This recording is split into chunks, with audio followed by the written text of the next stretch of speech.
decision to pull Ned wasn't so much performance-based as it was to try to change the momentum in the game. I have no problem with Ned's reaction. For me, you know, that's just an indication of how invested he is. He cares.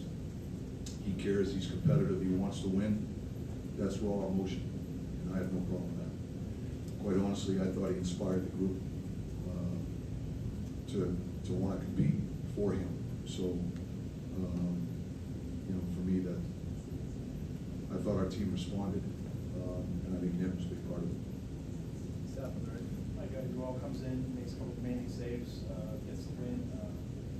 What do you think he offered tonight, or did better tonight compared to maybe Sunday's game? Yeah, it's a good question. I just thought he was, you know, he looked big in there. You know, he's an athletic guy.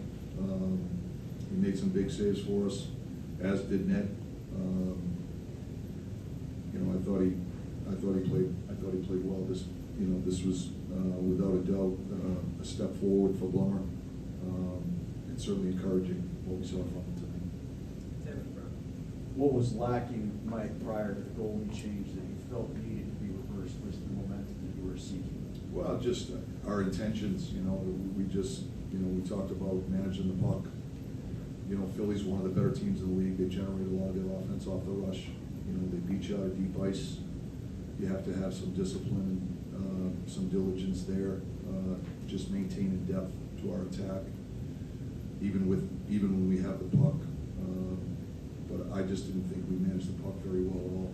On the entries, we turned pucks over. You know, we're shooting pucks off the angle, starting to break out, going the other way. But we just didn't play the game with the right intentions, and that makes for a hard game. You end up chasing the game instead of just playing the game the right way. And you know, so for me, that was the biggest thing. That was the discussion we had after the first period. It's a losing proposition if you mismanage the puck and you get beat out of deep ice all night long. You know, and you know, I get it. We want to try to score, but you know, I use this phrase all the time: chasing offense. You know, there's more to this game than scoring.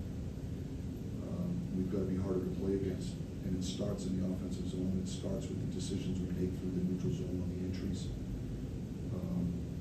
We've got to take what the game gives us. I didn't think we were doing that in the first part of the game. I thought we did better as the game went on, but the first period for sure, it just wasn't the game we wanted to play. Dan on the left. Mike, it looked like you guys found your physicality in the second period as well. Maybe besides Ned, was there anybody else, maybe Boko, who dragged the team into the fight?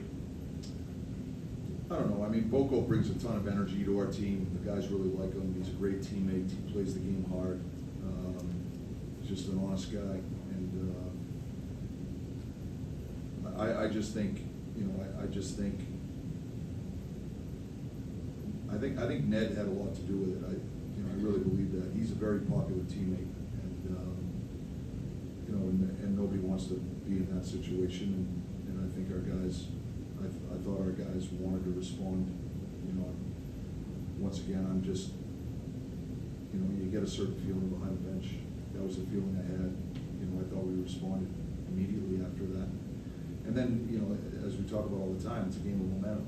When you score a goal, you know, the team gets a boost. You can feel the energy on the bench. You get a jolt of energy. You know, then we scored again, you know, to make it 3-2. We scored 2 goals fairly quickly. And those momentum swings, you know, they give your team a ton of energy. And I thought we built off that momentum. Jeff. Mike, what about Eric Carlson's game? Does it matter just how they went through for him? What was different about his performance? Well, you know, he's an elite offensive player. Can really shoot the puck. You know, it's hard to say what's different.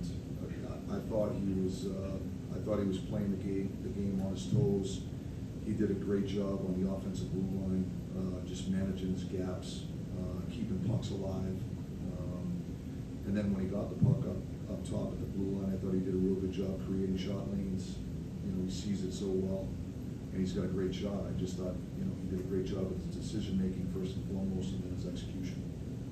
2 more, West on the right. Like Gino with 4 points tonight, the game winner, he noted that maybe that's a performance that he could use and also the team could use. Just what can a game like that do for a player that does demand so much from himself? Well, just like a team builds on momentum throughout the course of a game, I think players are the same way. In my experience of coaching Gino for the last 10 years, is he might be one in particular that can ride momentum. When he scores, when he produces offense, he becomes a confident guy. And in my experience of coaching him is when he does, he feels good about himself, he feels good about his contribution, he feels good about his game, and he can ride that momentum. That can help him moving into the next game. Gino puts a lot of pressure on himself to produce, and when he doesn't, nobody feels it more than G. He's another guy that cares an awful lot about what's going on with the Penguins, and he wants to do his part to try to help us win. So, you know, a night like tonight, he gets 2 goals, 2 assists. He was a big part of the offense. You know, we're hoping that certainly he can use that just to generate momentum here moving forward with his own personality. Last one, Justin. Like when you were crafting the lineup tonight, what was attractive about pairing Ryan Shea with Crystal Tang? What did you think of their deployment tonight? We just felt quite frankly, it was based on performance. We thought Ryan Shea was playing well lately. And so we're putting guys in the lineup just based on performance. And that's part of it. And so we felt like Ryan has played very well as of late, was deserving of being in the top 4. Quinny mixes and matches those top 4 guys sometimes. You know, he moves Grizzy around, and you know, he'll move Tanger. You know, Tanger and Carl run a lot of minutes, so they end up playing with multiple partners. But we moved Ryan into the top 4 because we felt he was deserving based on his performance. Thanks, Coach. Thank you.